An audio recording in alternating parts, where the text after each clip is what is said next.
மணப்பெண்ணின் பிரத்யேகமான திருமணம் விவாஹா தி சென்னை சில்க்ஸ்.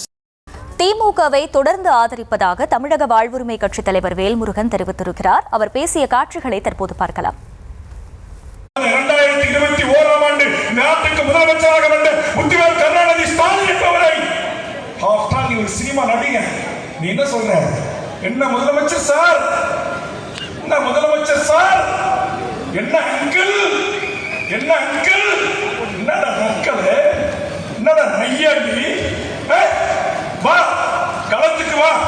இங்க ஹைட்ரோ கார்பன் திட்டம், ரீசார்ஜ் திட்டம், ஓஎன்ஜிசி திட்டம் என் மக்களுடைய விவசாய இடங்களை பாழாக்கி பாலகமாக்குற மோசமான நாசகர திட்டங்களுக்காக போராடி எத்தனை தலைவர்கள் சிறை சென்றிருக்கிறார்.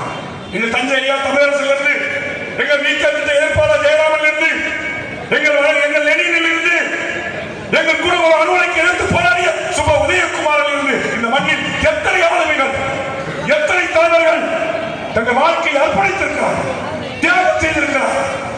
எந்த துரும்பையும் கிள்ளி போடாமல் ஒரு அறிவிக்கட்ட கூட்டமாக ரசிகர் மனப்பான்மையோடு இருக்கிற ஒரு கூட்டத்தை வைத்துக் கொண்டு நீ அரசியல் பேசு, மக்களை சந்திச்சு ஓட்டு வாங்க, அது வேற விஷயம்.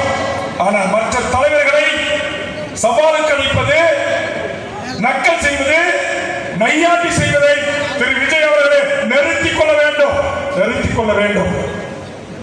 எந்த புரிதலும் இல்லாம இங்க இருக்கிற என்னுடைய தாய்மார்கள், எனக்கு 2 புள்ள விஜயை பார்க்க போச்சு, கூட்டத்தில் நசுங்கி செத்து போச்சு, அது செத்தாலே எனக்கு பரவாயில்ல, விஜய் என்கிட்ட வாட்ஸ்அப் காலில் பேசிட்டாரு, எனக்கு அதுவே போதும்னு சொல்ற இந்த மடத்தனமான மக்களை பெற்றிருக்கிற தமிழ் சமூகத்தை திருத்தி ஒரு நல்வழி காட்டி ஒரு மாற்று அரசியலை இந்த மண்ணில் விதைத்து வருவதுதான் தமிழக வாழ்வுரிமை கட்சி என்பதை புரிந்து கொள்வீர்கள், புரிந்து கொள்வீர்கள்.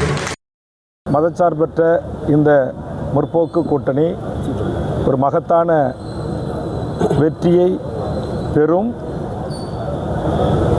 பொதுமக்கள் எல்லா பிரிவினரும் ஏதோ ஒரு திட்டத்தில் தமிழ்நாட்டு மக்கள் இந்த 5 ஆண்டு காலத்தில் திமுக ஆட்சியில் பயனடைந்திருக்கிறார்கள். அந்த அடிப்படையில் தமிழக வாழ்வுரிமை கட்சி இன்னும் திமுக அரசிடம் பல பிரதான கோரிக்கைகளை நாங்கள் முன்வைத்து அதற்கான வேண்டுகோளை, அழுத்தங்களை தந்து வருகிறோம். குறிப்பாக தமிழீழ மண்ணில் நடந்தது மாபெரும் இனப்படுகொலை என்றும் அதற்கு ஒரு சர்வதேச நீதி விசாரணை வேண்டும் என்றும் ஒரு பொது வாக்கெடுப்பு நடத்தப்பட்டு ஐக்கிய நாடுகள் சபையின் ஊடாக உலக அரங்கில் தமிழனுக்கு என்று ஒரு நாடு உருவாக வேண்டும் என்கிற கோரிக்கையும், சாதிவாரி கணக்கெடுப்பு நடத்தி தமிழ்நாட்டில் இருக்கிற அனைத்து மக்களுக்கும் அவரவர்களின் எண்ணிக்கைக்கு ஏற்றவாறு கல்வி வேலைவாய்ப்பு உரிமை வழங்க வேண்டும் என்கிற அடிப்படையில் கோரிக்கையை முன்வைத்திருக்கிறோம். பல்வேறு கோரிக்கைகளுடன் தொடர்ந்து திமுகவுக்கு ஆதரவு அளிப்பதாக தமிழக வாழ்வுரிமை கட்சித் தலைவர் வேல்முருகன் கும்பகோணத்தில் நடைபெற்ற பொதுக்கூட்டத்தில் பேசினார். இந்த காட்சிகளை நாம் பார்த்தோம். மணப்பெண்ணின் பிரத்யேகமான திருமணம் விவாஹா தி சென்னை சில்க்ஸ்.